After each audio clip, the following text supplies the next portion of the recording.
जो बंदा आग की राख को दांतों पर लगाता है उसके दांत मोती की तरह चमकते हैं। औरत को बैंगन का पराठा खिलाओ, फिर औरत के साथ मुसलसल दिन में 3 बार जिमा करो, अमल ठहर जाएगा।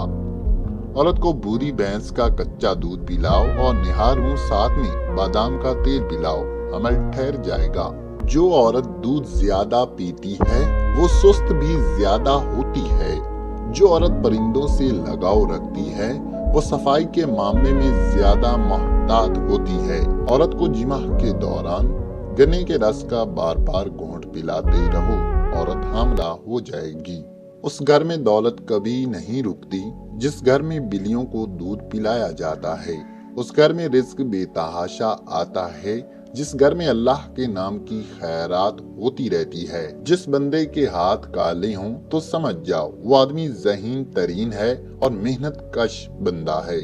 जिस बंदे के हाथ गोरे हों तो समझ जाओ वो दौलत का लालची है और मगरूर तरीन बंदा है। जिस बंदे के हाथों के नाखन बड़े हुए हों तो समझ जाओ औरतों में ज्यादा दिलचस्पी रखता है। दाएं जानब लेटने से उम्र में इजाफा होता है। दाएं हाथ से काम करने से लकवा नहीं होता। नीला दुपट्टा पहनने से बदन जल्द बूढ़ा नहीं होता। 3 सांस में पानी पीने से कोमा नहीं होता। जिस बंदे के हाथ ज्यादा नर्म हो वो ज्यादा नर्म मिजाज और भोले भाले होते हैं। जिस बंदे के हाथ सख्त हों वो ज्यादा मेहनत कश और दूसरों के लिए जीने वाले होते हैं।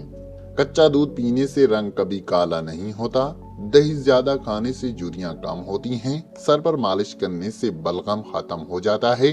तीतर खाने से बदन का वजन कम हो जाता है। जिस बंदे के हाथों पर मेहंदी लगी हो तो समझ जाओ ऐसा मर्द नाम का मर्द है, उसमें सिफ्त औरतों वाली होती है। जिस बंदे के हाथों पर बाल हों तो समझ जाओ उसमें मर्दाना ताकत आम मर्दों की निस्बत